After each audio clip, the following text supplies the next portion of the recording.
antigua ciudad de Toledo es conocida también como la ciudad de las tres culturas. Judíos, árabes y cristianos convivieron durante 300 años de historia bajo dominación musulmana y hasta la llamada Reconquista. La ciudad cuenta con siglos de historia desde su fundación en la era romana.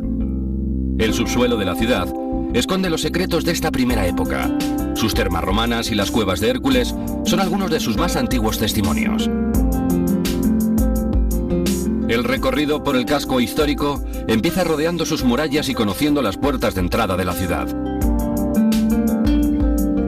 La puerta de Cambrón, la del Sol o la puerta de Bisagra son vías de paso obligadas para todo aquel que quiera acceder a las entrañas de la ciudad con una estructura claramente árabe. Una vez traspasada la fortificación, el casco antiguo de Toledo reserva auténticas joyas para el visitante, como es el caso de su majestuosa catedral, visitada cada año por miles de personas. La zona de la judería merece también un paseo sin prisas por sus tortuosas calles, precisamente para llegar hasta el Museo Sefardí, instalado actualmente en la restaurada Sinagoga del Tránsito. Hablar de Toledo es hablar también de la mundialmente conocida figura del pintor El Greco, y no se puede abandonar la ciudad sin haber visto en primera persona algunas de sus obras más representativas. Visitar la cercana zona de los Montes de Toledo, con el castillo de Guadamur o los típicos molinos de viento de La Mancha, es una buena opción para despedirse de esta ciudad imperial.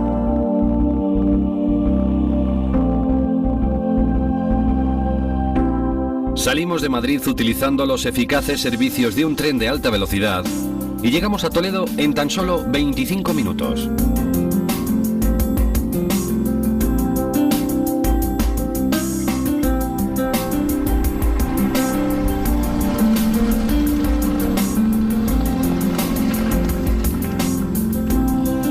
En esta ocasión, en Rutas de España, visitamos la ciudad de las tres culturas, Toledo, y sus alrededores con los Montes de Toledo. El primer día de nuestra ruta nos dirigimos al casco antiguo de la ciudad y desde allí rodeamos toda su muralla, lo que convirtió a Toledo en una ciudad inexpugnable desde hace siglos. Rodeando la muralla nos encontramos con las puertas principales, las más emblemáticas de la ciudad. La puerta del Cambrón, o la puerta de los judíos, es la más antigua de todas. Siguiendo el recorrido de la muralla nos encontramos también con la puerta de Bisagra. La puerta del Sol, cerca de la mezquita del Cristo de la Luz, utiliza ladrillo en su construcción, una característica típicamente mudéjar y que también observaremos en la iglesia de Santiago Arrabal. Una visita imprescindible en nuestro primer día de ruta son los dos impresionantes puentes que cruzan el río Tajo, el de San Martín y el de Alcántara. Durante el día visitaremos un cigarral, una hacienda típicamente toledana. El segundo día de ruta visitamos las estrechas calles de la Judería para acabar nuestro paseo entrando en la Sinagoga del Tránsito, donde visitamos el Museo Sefardí. Y a nuestra salida pasamos también por la iglesia de Santo Tomé. Después decidimos coger un curioso sistema de transporte para movernos por las calles del centro y llegar hasta la imponente Catedral Toledana, enfrente del Ayuntamiento. No podríamos acabar nuestro segundo día sin admirar las famosas obras del genial artista El Greco y ver su cuadro Plano y Vista de Toledo en el Museo Victorio Macho. El tercer día dejamos atrás la ciudad para dar una vuelta por los pintorescos pueblos de los Montes de Toledo. Nuestra primera parada será en Guadamur para visitar un castillo toledano. Después cogemos de nuevo el coche para acabar nuestra ruta con los molinos y un bonito castillo. Toledo recibe miles de visitantes cada año, y es que esta ciudad, declarada Patrimonio de la Humanidad, ha sabido convertir su enorme legado histórico en su seña de identidad y su principal forma de vida. Esta ciudad, erigida sobre un peñón y envuelta por el río Tajo, no deja a nadie indiferente. Incluso en los tiempos de decadencia, cuando Toledo parecía ser solo un recuerdo nostálgico de lo que fue en otras épocas gloriosas, los intelectuales y artistas que la visitaban quedaban maravillados. Tal fue la impresión de personajes como Gustavo Adolfo Bécquer o Alejandro Dumas. La enorme afluencia de turismo que recibe la ha convertido en la capital manchega más visitada. Toledo, ciudad declarada Patrimonio de la Humanidad por la UNESCO, guarda en su haber numerosos tesoros.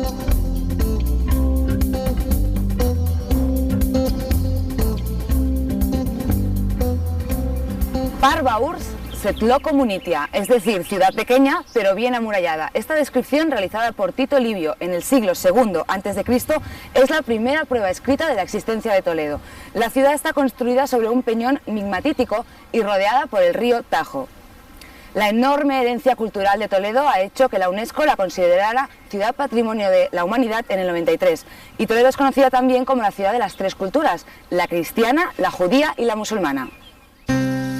Siguiendo el recorrido de la muralla, lo primero con lo que se encuentra el visitante que quiera acceder al casco antiguo de la ciudad de Toledo es la imponente puerta de bisagra.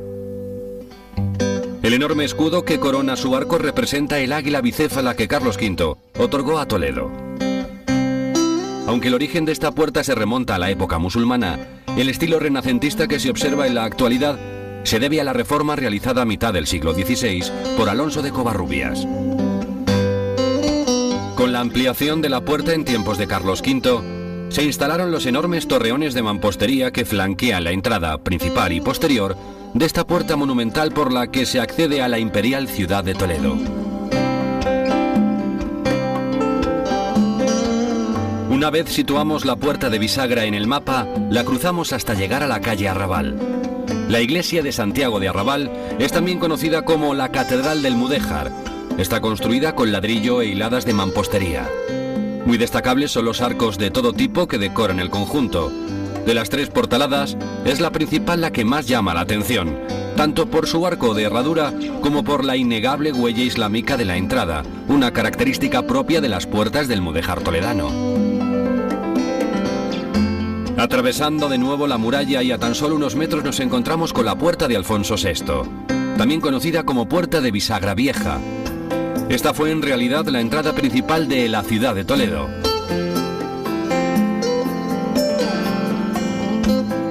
La fachada de esta antigua puerta conserva intactos los tres arcos de herradura sobre los que se sustenta, y en ella se aprecian también, y muy claramente, la mezcla de estilos mozárabe y musulmán.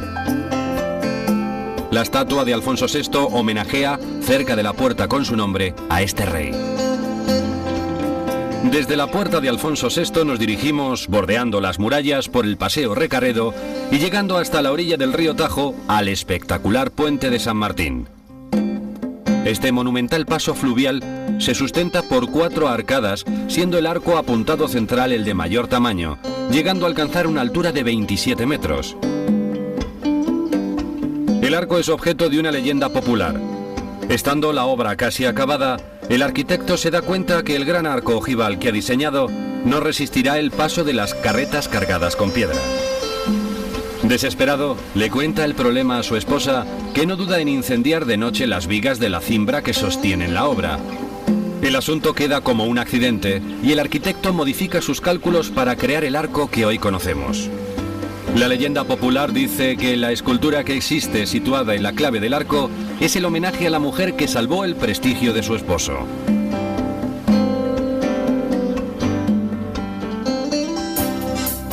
Atravesamos el puente de San Martín y nos dirigimos hacia las afueras de Toledo para conocer un típico cigarral toledano. La característica principal que define un cigarral como tal es el hecho de que desde la finca se tenga una visión panorámica de la ciudad de Toledo. En la entrada del cigarral de Santa María nos encontramos con una serie de tinajas del siglo XIX, utilizadas en la antigüedad para almacenar el vino. Otra de las características principales que definen a un cigarral son los viñedos que suelen estar ubicados en el propio terreno de la finca. Las cepas de las uvas de Cencibel y las Cabernet Sauvignon ocupan varias hectáreas en esta espléndida finca. En Santa María, los terrenos circundantes están plantados con árboles frutales, naranjos, almendros y plantas aromáticas como el hinojo, el tomillo, el laurel o la hierbabuena. En la casa de un cigarral, al igual que ocurría con las casas toledanas en el pasado, no puede faltar un bonito patio en el que siempre se encontrarán plantados naranjos, palmeras y siempre algún ciprés, así como flores con gran colorido. La construcción de la finca de un cigarral utiliza siempre el ladrillo, herencia del mudéjar típicamente toledano. El agua es un elemento imprescindible en cualquier finca, como lo demuestra este pozo que data del siglo XIX. El cigarral de Santa María ha conservado su nombre original y se sitúa en el Cerro del Emperador, tal y como nos comenta su dueño.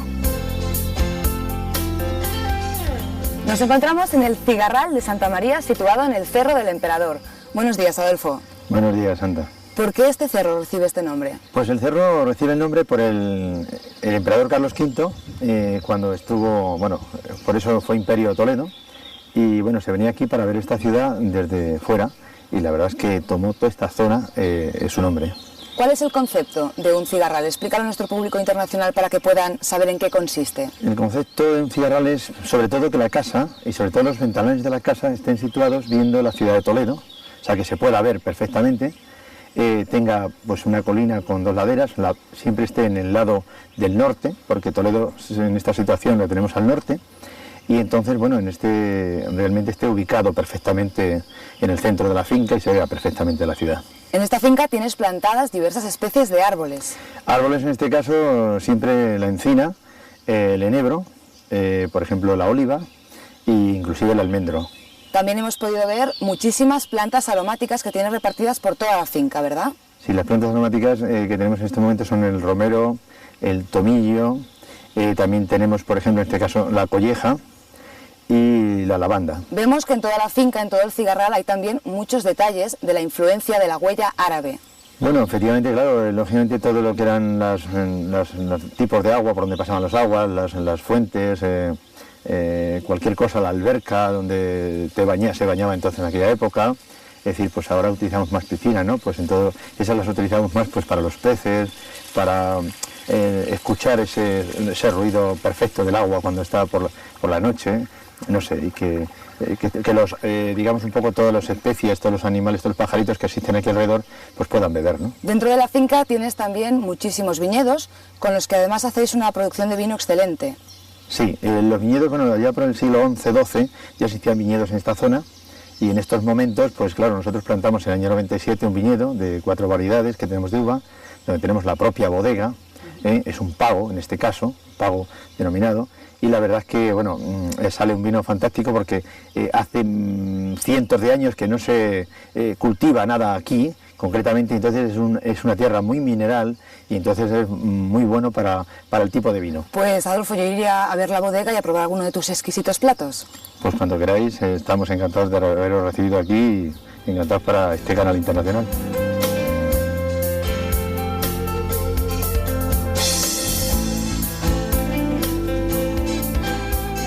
Adolfo, como habíamos dicho, estamos aquí en las bodegas. Explícame qué variedades de uva utilizáis aquí en este viñedo de Santa María. Pues tenemos la Cencibel, que es la Tempranillo, o la tinto del país.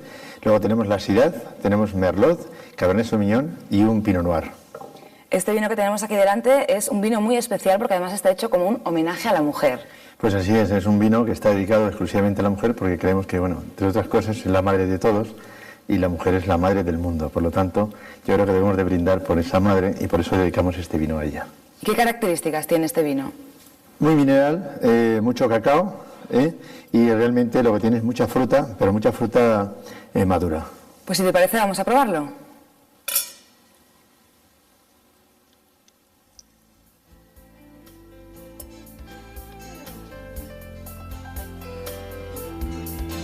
Un vino excelente.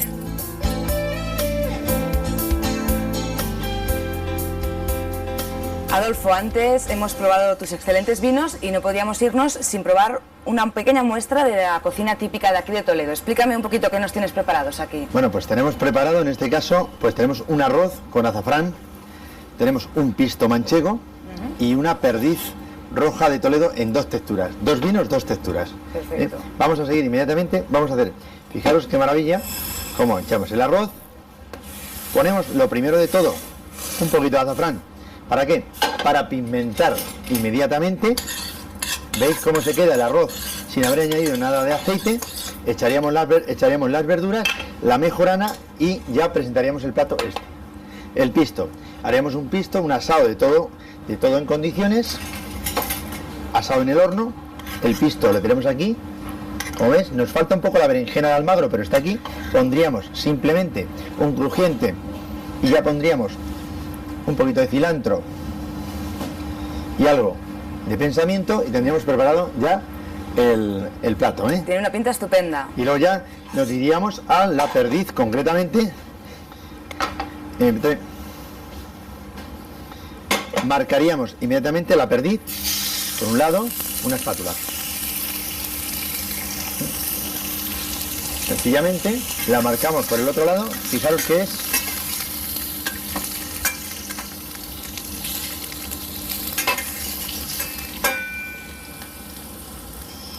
como veis ya lo tenemos la salsa ya prácticamente hecha y los ingredientes de la perdiz es cebolla roja, ajo de las pedroñeras, pimienta, laurel, tomillo, algo de las hierbas que tenemos allí en el cigarral y siempre el aceite de oliva.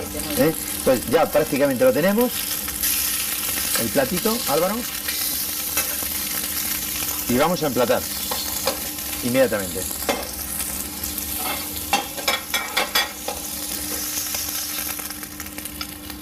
Las pechugas primero, como ves, ponemos los muslitos van estofados realmente.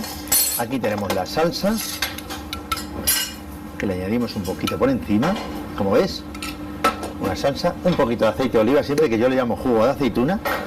Y por último vamos a añadir sencillamente un poquito de tomillo, para darle un poquito de color y sobre todo unas hierbas salvajes, y si queremos darle algo de laurel pues lo damos aquí, y este sería el plato realmente perfecto, que estaría presentado, ¿de acuerdo? Una pinta estupenda.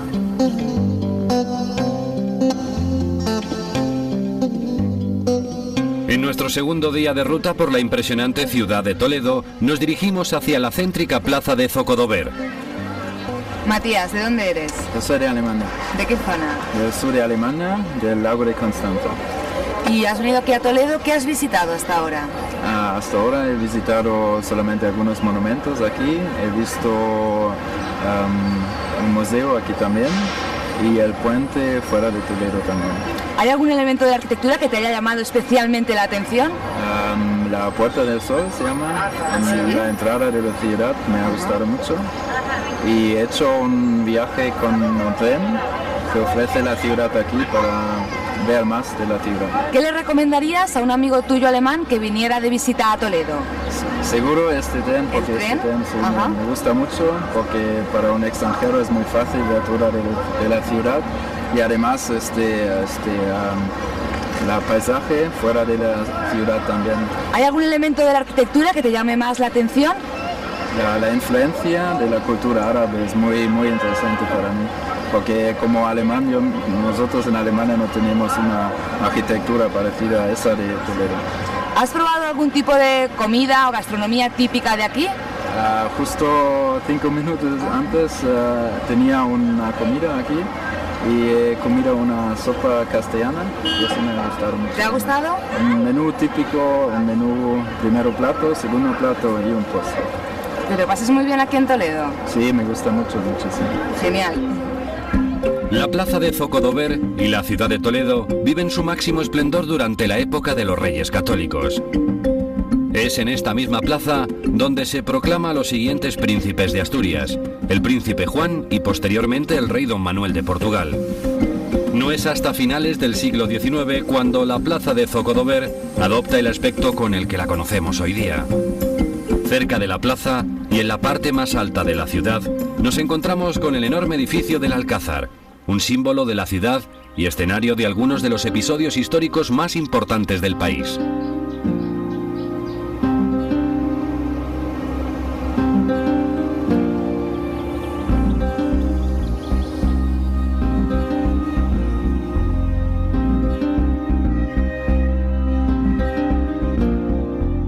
Nos dirigimos ahora hacia otra de las entradas de Toledo, la conocida como Puerta del Sol.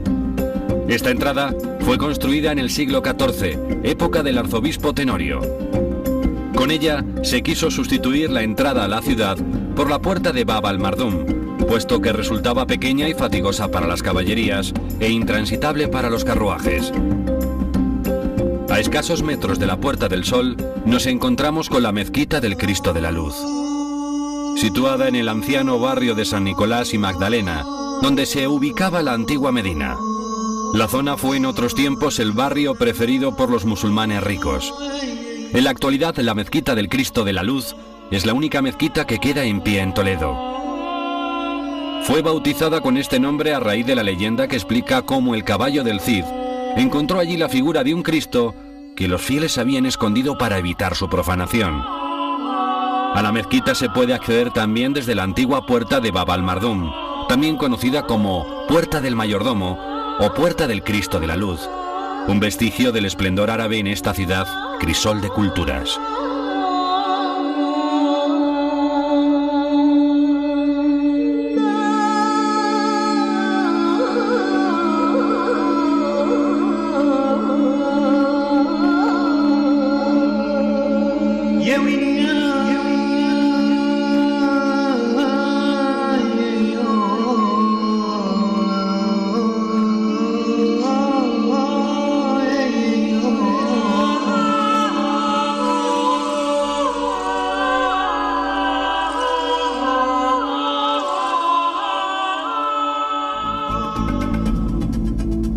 Nos dirigimos después hacia otra de las puertas más emblemáticas de la ciudad, la de Cambrón.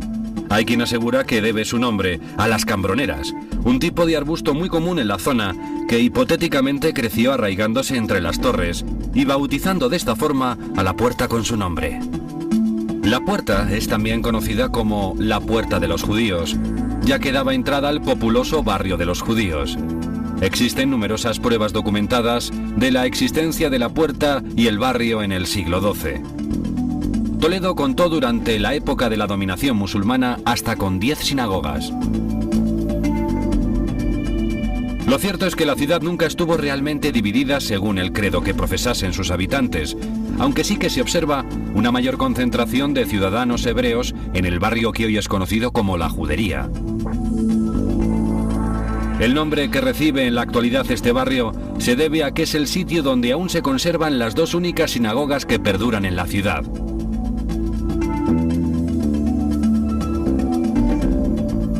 El visitante que mire atentamente encontrará numerosas pruebas a su paso de la existencia de esta comunidad, como el símbolo de la estrella de David, que todavía reposa en la entrada de algunos portales.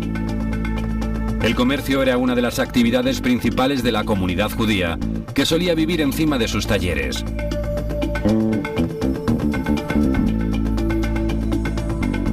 Subiendo por la calle del Ángel se puede coger la calle conocida como la Judería.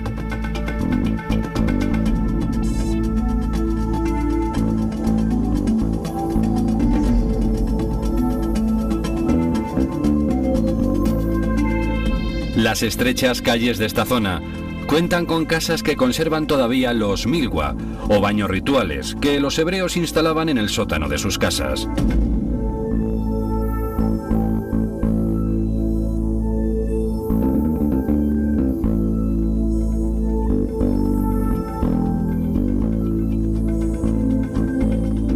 Los judíos se asentaron en Toledo antes del siglo V y prestaron su ayuda al rey Pedro I, que en agradecimiento por su apoyo permitió la construcción de la sinagoga del Tránsito dentro de los terrenos de un recaudador real, Samuel Leví. Muerto el rey, su hermano Enrique II también busca el favor de los judíos para sus causas.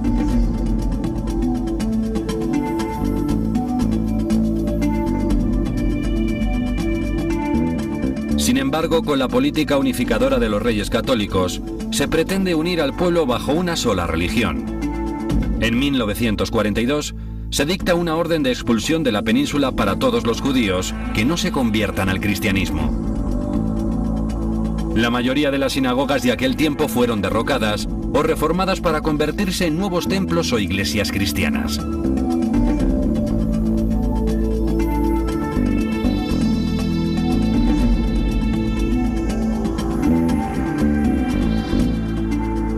La sinagoga de Samuel Leví, conocida popularmente como Sinagoga del Tránsito, está situada en el corazón del barrio de la Judería al oeste de la ciudad. La sinagoga, de estilo mudéjar, fue recuperada y restaurada en el año 1962.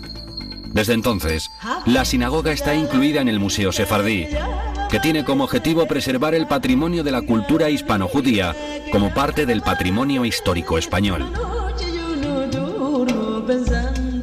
Nos encontramos en la Sinagoga del Tránsito, construida en el siglo XIV por Samuel Leví. Tras la expulsión de los judíos de toda España, el edificio tuvo diversas funciones. Se convirtió en un hospital en el siglo XV, en el siglo XVI fue una iglesia católica e incluso en el XIX fue utilizado como un barracón militar por Napoleón. Hoy en día está recuperado dentro del Museo Sefardí y los visitantes pueden admirar en esta sala de oraciones la magnífica yesería a mi espalda. Sin duda, lo más destacable del interior de la sinagoga de Samuel Leví es su rectangular sala de oraciones. El muro este de la estancia, lugar en el que se guarda la Torá dentro del Hekal, es donde la decoración de las yeserías alcanza su mayor virtuosismo. El techo data de la Edad Media y está forrado con madera de conífera. Se observan motivos vegetales, heráldicos y geométricos trabajados con gran delicadeza. Resulta un ejemplo único de esta época por el trabajo y la policromía aplicada a la madera. En el Museo Sefardí, perteneciente a la red de museos estatales, se quiere dar una visión global del legado del pueblo hispano-hebreo y de las raíces más profundas de esta religión a lo largo de los siglos. El rollo bíblico o Megillá se utiliza para leer la historia bíblica durante las ceremonias, un instrumento que puede estar espléndidamente decorado.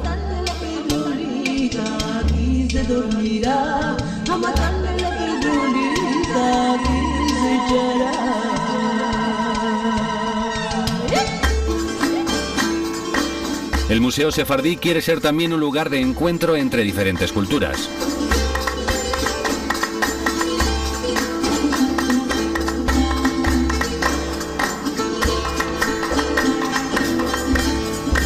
También se exponen los vestidos de dos novios sefardíes que ligan su unión con un anillo y la frase «He aquí que tú me estás consagrada por este anillo», según la ley de Moisés e Israel.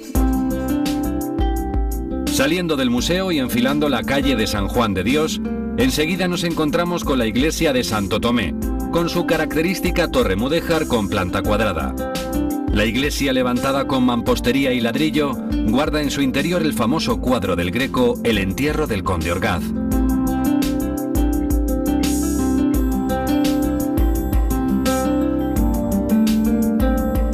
Llegamos a la Plaza Mayor, donde se encuentra uno de los mayores y más conocidos monumentos de esta villa imperial, la Catedral de Toledo. Comparte espacio en la misma plaza el ayuntamiento de la ciudad.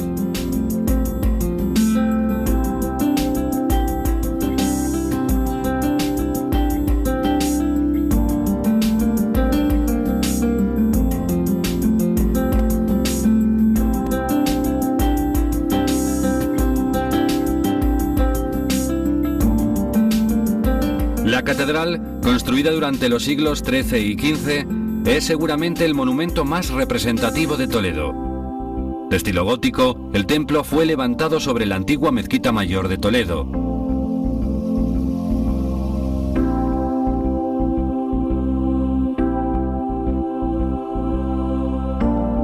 La fachada de esta impresionante catedral sorprende a todo aquel que la ve por primera vez. Fue diseñada como todas las catedrales góticas de la época para albergar dos torres simétricas en su fachada. Sin embargo, solo se llega a terminar una de ellas, que es donde se instala la llamada campana gorda, de 18.000 kilos, que actualmente se esconde bajo un capuchón de madera. La otra torre, que en teoría debería ser gemela de la anterior, se cubre finalmente con una cúpula, obra del hijo del Greco, y que es hoy el espacio correspondiente a la capilla mozárabe. La fachada consta de tres entradas. La entrada principal, en el centro, es el pórtico del perdón. En el tímpano se observa en el relieve la escena de la imposición de la casulla. En el parteluz, el Jesucristo el que preside la asamblea de los apóstoles. En el portalón derecho se reproducen escenas del juicio final y por ello la puerta recibe el nombre de Puerta del Juicio. A la izquierda, la puerta recibe el nombre de Puerta del Infierno o de las Palmas. De las puertas de la fachada de la Catedral de Toledo, también hay que resaltar los repujados en bronce que datan del siglo XIV. La catedral en sí es toda una obra de arte, aunque además, este emblemático monumento toledano guarda en su interior auténticos tesoros, como es el caso de su sacristía, donde se conservan pinturas de artistas tan significativos como El Greco, Rubens, Zurbarán o Goya. Para seguir visitando a fondo la ciudad de Toledo, escogemos un nuevo transporte, el Segway. Un curioso aparato con carga electrónica que te permite mover por el casco antiguo rápidamente.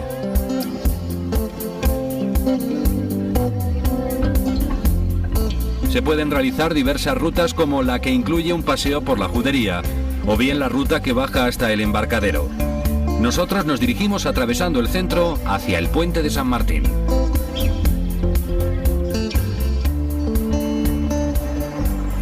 Eduardo, estamos visitando Toledo con un Segway, que es una forma muy cómoda de transportarse. Esto creo que es una máquina inventada por los americanos. ¿Cómo funciona? ¿Cómo funciona? Tan sencillo como con el peso del cuerpo, ¿vale? Simplemente tienes que poner el peso de tu cuerpo en el pie de adelante, vamos para adelante, para frenar atrás, muy simple, muy sencillo.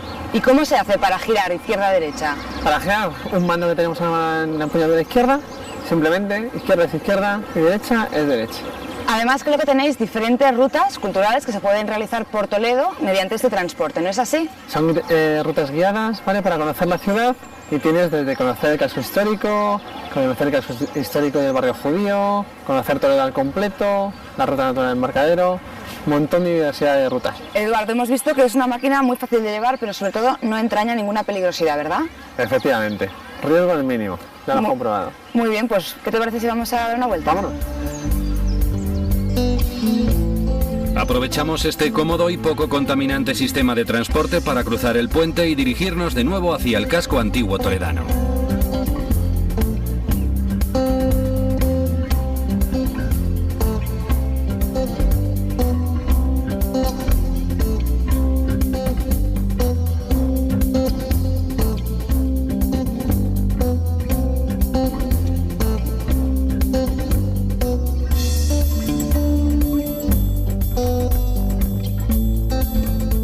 Ya a pie nos dirigimos hacia la Plaza Amador de los Ríos, más conocida por los toledanos como la Plaza de los Postes, ya que la plaza alberga una iglesia de la que en su interior ya solo se conserva este elemento arquitectónico.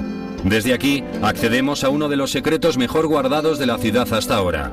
Las rutas bautizadas como Patrimonio Desconocido pretenden recuperar y sacar a la luz yacimientos que han permanecido ocultos en el subsuelo de la ciudad durante siglos. Un buen ejemplo es el caso de las termas romanas de la Plaza Amador de los Ríos. Samuel, estamos en las termas romanas de la Plaza de Agustín de los Ríos. Y la importancia de estas termas es porque de alguna manera enseñan la monumentalidad que llegó a tener Toledo en esos tiempos. Sí, tenemos aquí un pequeño testigo de lo que fue uno de los edificios más importantes de Roma. ¿Cuál es la importancia de estas termas romanas? Porque las termas suponen en la ciudad de Roma, ciudades del imperio, uno de los puntos más importantes, uno de los edificios más importantes de cualquier ciudad. En estas termas en concreto se han llevado a la práctica ciertas innovaciones que más tarde se utilizarían en el resto de la península ibérica. Sí, el modo de construir de Roma, que permite esos grandes cimientos, ese modo de sillares, levantar grandes edificios e imponentes. Vemos aquí a nuestra izquierda una enorme tubería que serviría en sus tiempos para distribuir el agua por toda la ciudad. Sí, tenemos perfectamente. Lo que subía por aquí de agua eran 2 o 3 palmos de agua. Al lado izquierdo hay un pequeño bordillo para encargar el mantenimiento y era una de las tuberías que distribuía el agua en la ciudad. Pero el agua que no se utilizaba iba a un depósito. Sí, normalmente el agua volvía al río, en este caso el Tajo, o directamente a diversos depósitos de agua final. Ejemplo, ¿Cómo? Cuevas de Hércules. Sobre la cueva de Hércules hay algunas leyendas y mitologías que la gente se ha encargado de preservar a través de la tradición oral. Pues es el protagonista de la caída del reino visigodo. Cuentan que el rey visigodo Rodrigo, el último rey visigodo, bajó a las cuevas, buscaba un gran tesoro que decían que se guardaba. Cuando llegó a ese gran cofre donde decía que guardaba el tesoro de Hércules, le abrió y se encontró un pergamino y una figurita. El pergamino era: "Oh curioso rey, tu desdicha te ha llevado a la pérdida de tu reino". La figurita era un jinete con un turbante, y ahí la caída del reino visigodo.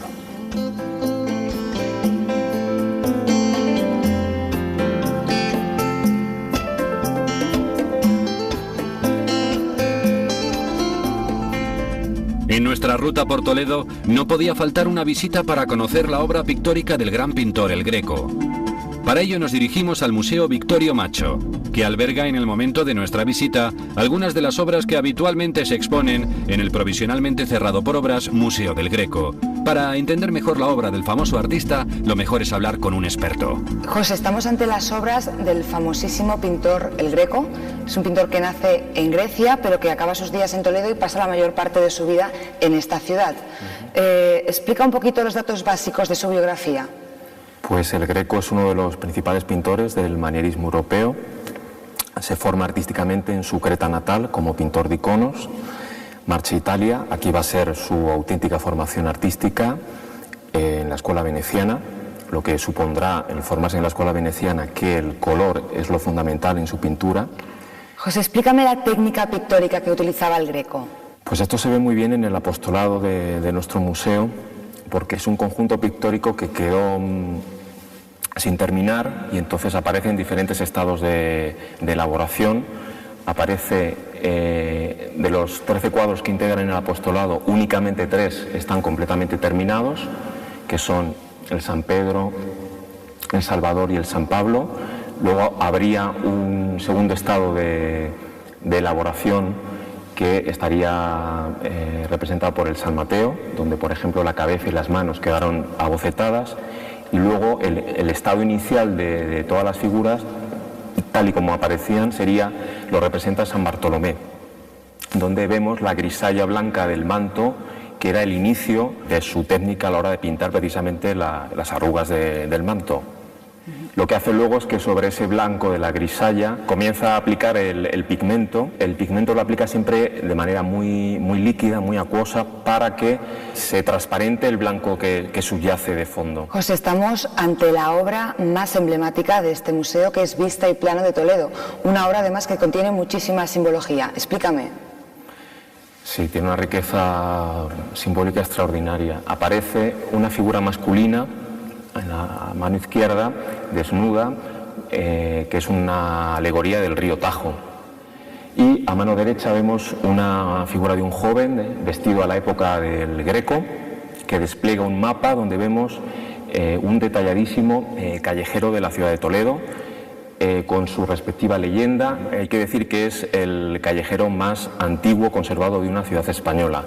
Y en el cielo encontramos el milagro más famoso en la historia de Toledo, que es la descensión de la Virgen y la imposición de la casulla a San Ildefonso.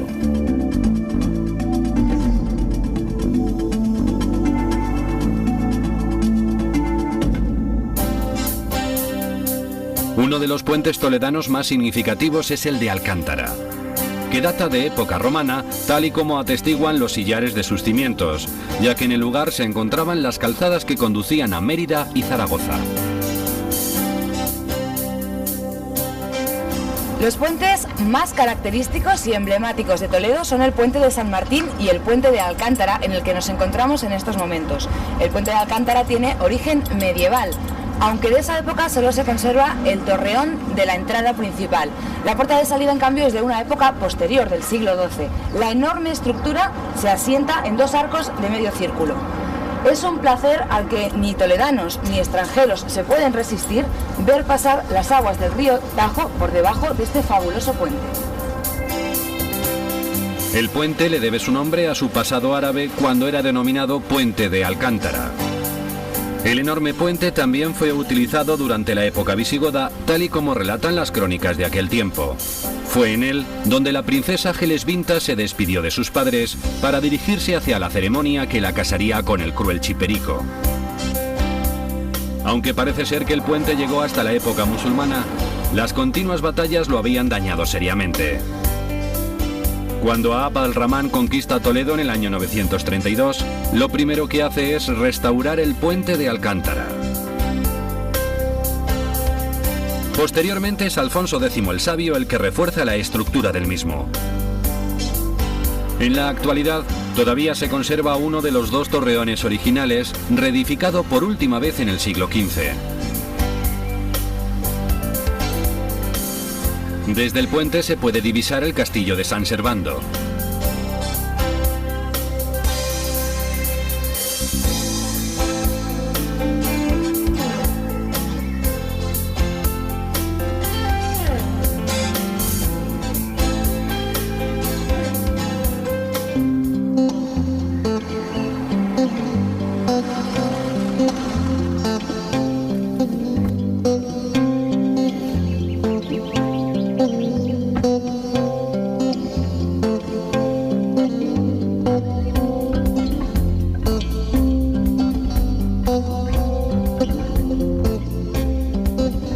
pasar la noche en Toledo, elegimos el Hotel Cris Domenico, situado en las afueras y desde el que se divisa una inmejorable vista de la ciudad.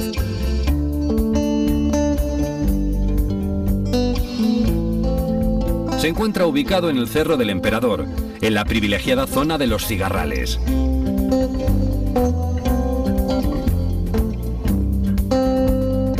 Un lugar idóneo donde descansar para afrontar la última jornada de nuestro viaje.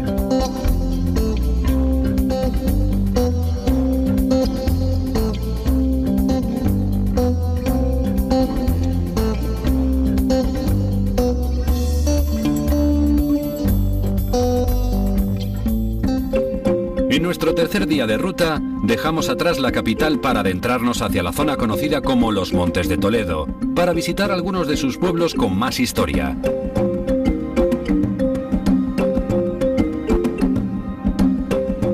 Nuestra primera parada es el Castillo de Guadamur. Paulino, explíqueme quién construyó este fantástico, espectacular castillo del siglo XIV. Este castillo lo hizo don Pedro López de Ayala en el siglo XIV. Después de dejarlo este hombre en este momento, pues por aquí pasaron los condes de Asalto, que fueron los que se interesaron por él y lo compraron. Y empezaron a restaurarlo, siempre respetando todos aquellos cubillos y todo que eran de la época.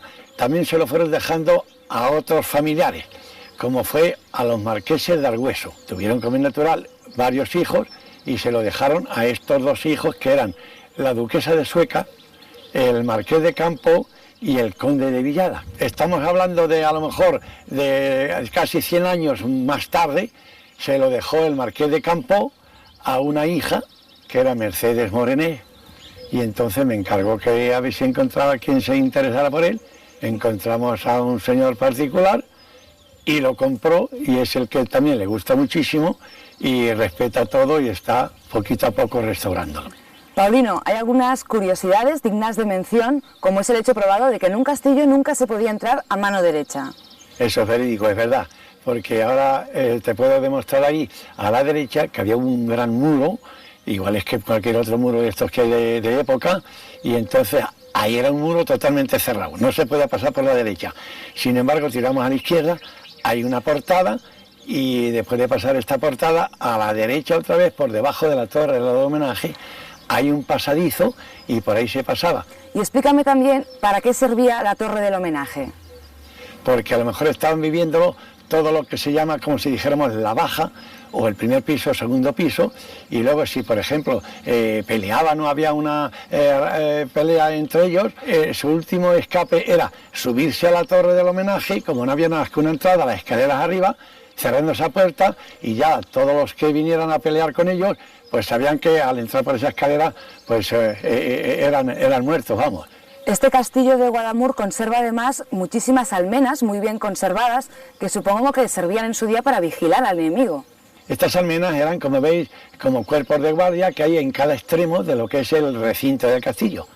Vemos también que el castillo contaba originalmente con un foso y un puente levadizo. Exactamente, es que es este foso que veis, que ya está divinamente arreglado, y entonces el puente levadizo se elevaba, hacía de puerta, el puente levadizo al elevarse, tapaba la puerta y entonces no había sitio por donde entrar. Paulino, usted ha estado muchísimos años trabajando como guardia en este castillo. ¿En qué consistía exactamente su trabajo? Los abuelos muy poco, pero sí de los marqueses de Argüeso y de los hijos, los marqueses de Campo y Villada, pues si íbamos por ahí a cazar, algunas fincas de por ahí de amigos, después de venir a cazar veníamos aquí a dormir. La población de Guadamur, situada al sur de Toledo en dirección Polán, tiene en el castillo su mayor insignia. En el centro del pueblo, en la plaza de Recesvinto, se encuentra la iglesia parroquial de Santa María de Magdalena, levantada en el siglo XII, aunque con intervenciones posteriores en los siglos XVII y XIX.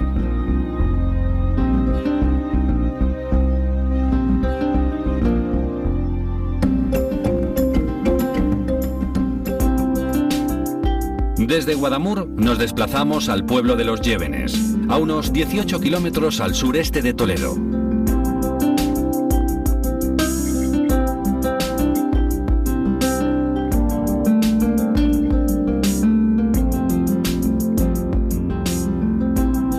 llegar al pueblo, nos encontramos con la iglesia de San Juan Bautista, que data del siglo XVI.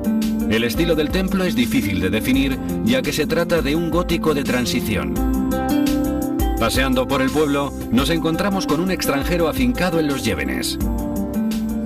Estamos con Miguel, que es un peruano de Lima y que ha venido a parar a Llévenes. Lleva aquí 6 años viviendo. ¿Cómo fue que viniste a parar aquí? Vine porque se presentó la posibilidad de hacer un proyecto y realizar muchas exposiciones en España. Y ese fue el motivo principal para llegar aquí a este pueblo. Y de todos los pueblos que hay en España, ¿por qué elegiste precisamente Llévenes? Fue porque la persona que coordinaba desde España con los artistas peruanos tenía una relación con este pueblo. Tanto es así que ni bien pasamos la primera noche en Madrid, al día siguiente llegamos aquí a Los Llévenes, un pueblo que ha resultado ser muy importante en la vida de nosotros. ¿Qué es lo primero que pensaste cuando pisaste este pueblo? La verdad que me quedé maravillado porque era, ya te digo, al día siguiente de llegar a España, pues llegué a este pueblo, la verdad que sentía de alguna forma cierta cercanía por sus estructuras de sus casas, por ejemplo, de sierra, tanto como las tenemos nosotros allá en Perú. ¿Qué es lo que más te gusta de la vida aquí en Llévenes? Me gusta la parte cultural. El tener acceso a muchas manifestaciones artísticas, no solamente a nivel de un pueblo como Llévenes, que tiene movimiento cultural, sino hablando también de ciudades de España o inclusive de otros países europeos. ¿De qué forma te diviertes cuando vives aquí en este pueblo, en Llévenes, y fuera de él? Bueno, aquí en Llévenes prácticamente me divierte mucho el trabajo, porque mi trabajo es muy variado, pero después los días que no estoy en la labor, pues me divierte mucho el viajar por buena parte de España a través de concursos de pintura, que se mueve mucho aquí en estas partes.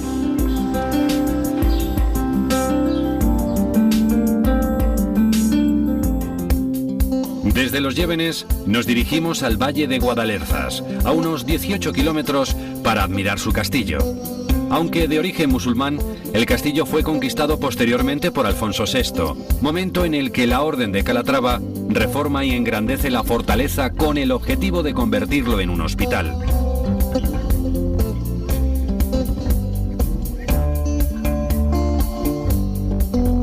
Desde la sierra nos dirigimos a contemplar uno de los espectáculos más emblemáticos de La Mancha, conocidos en todo el mundo gracias a la figura de Don Quijote: los molinos de viento. Estamos ante 2 molinos del siglo XVI y, Gonzalo, si no me equivoco, creo que son los primeros molinos que vio Cervantes.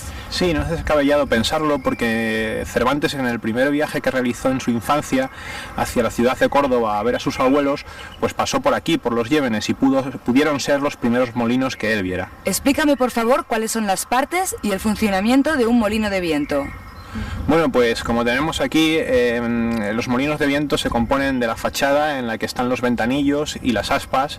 Las aspas están unidas a un eje que entronca con el palo de gobierno, y luego tienen el interior del molino, está un juego de ruedas, la rueda catalina, y un juego de piedras, la piedra solera y la piedra volandera, que son realmente las que trituran el trigo para convertirlo en harina y después hacer el pan.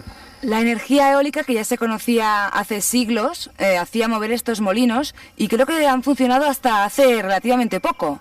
Sí, prácticamente mediados o posteriores del siglo XX, de los años 50, años 60, todavía estaban moliendo, y el último molinero en vida era el tío Zacarías, y por eso este molino que tenemos aquí es el molino del tío Zacarías, se denominó así en honor a ese último molinero. ¿Están restaurados estos molinos? Sí, el interior está restaurado tal cual era en el siglo XVI. De hecho, todavía realizamos alguna molienda para alguna ocasión especial, y bueno, es un interior con madera de haya, y esa madera se ha conservado tal cual era en el siglo XVI, y las piedras eran las originarias.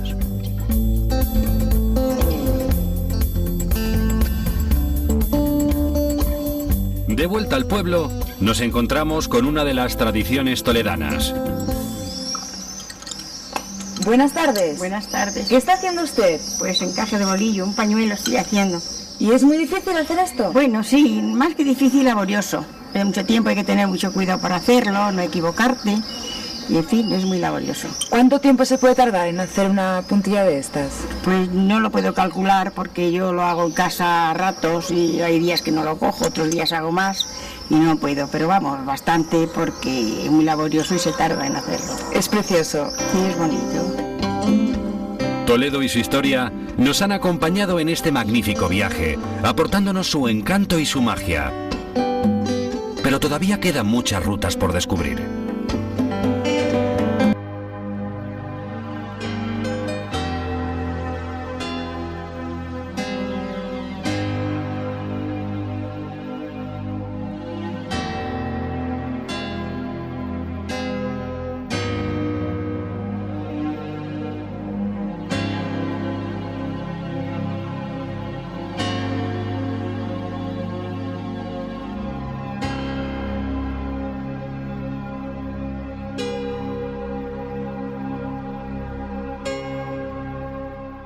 El casco antiguo de Toledo reserva auténticas joyas para el visitante, como es el caso de su majestuosa catedral, visitada cada año por miles de personas. La zona de la Judería merece también un paseo sin prisas por sus tortuosas calles, precisamente para llegar hasta el Museo Sefardí, instalado actualmente en la restaurada Sinagoga del Tránsito. Hablar de Toledo es hablar también de la mundialmente conocida figura del pintor El Greco. Y no se puede abandonar la ciudad sin haber visto en primera persona algunas de sus obras más representativas. Visitar la cercana zona de los Montes de Toledo, con el castillo de Guadamur o los típicos molinos de viento de La Mancha, es una buena opción para despedirse de esta ciudad imperial.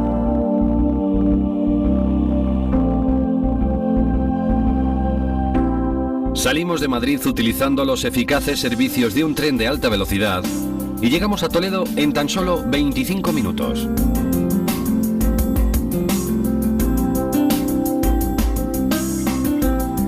Donde visitamos el Museo Sefardí. Y a nuestra salida pasamos también por la iglesia de Santo Tomé. Después decidimos coger un curioso sistema de transporte para movernos por las calles del centro y llegar hasta la imponente catedral toledana, enfrente del ayuntamiento. No podríamos acabar nuestro segundo día sin admirar las famosas obras del genial artista El Greco y ver su cuadro Plano y Vista de Toledo en el Museo Victorio Macho. El tercer día dejamos atrás la ciudad para dar una vuelta por los pintorescos pueblos de los Montes de Toledo.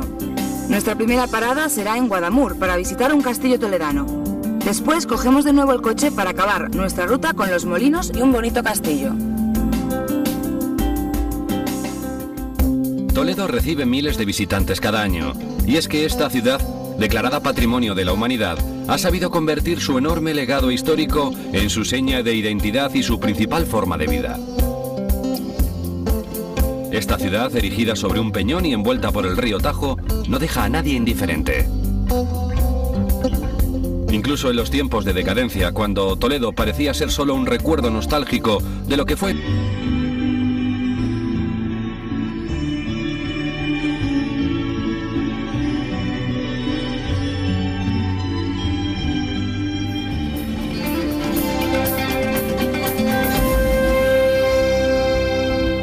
La antigua ciudad de Toledo es conocida también como la ciudad de las tres culturas.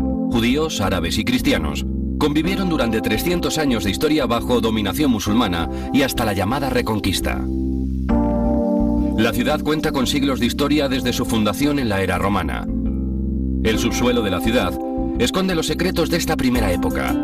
Sus termas romanas y las cuevas de Hércules son algunos de sus más antiguos testimonios. El recorrido por el casco histórico empieza rodeando sus murallas y conociendo las puertas de entrada de la ciudad. La puerta de Cambrón, la del Sol o la puerta de Bisagra son vías de paso obligadas para todo aquel que quiera acceder a las entrañas de la ciudad con una estructura claramente árabe. Una vez traspasada la fortificación,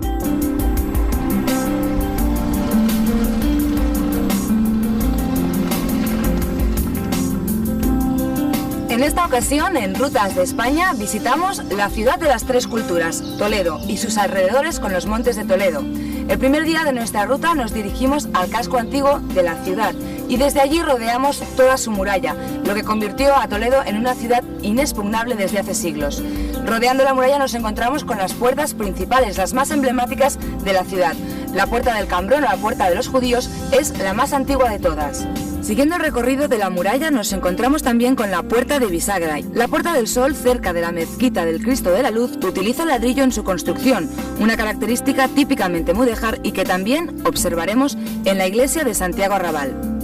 Una visita imprescindible en nuestro primer día de ruta son los dos impresionantes puentes que cruzan el río Tajo, el de San Martín y el de Alcántara. Durante el día visitaremos un cigarral, una hacienda típicamente toledana. El segundo día de ruta visitamos las estrechas calles de la Judería para acabar nuestro paseo entrando en la Sinagoga del Tránsito.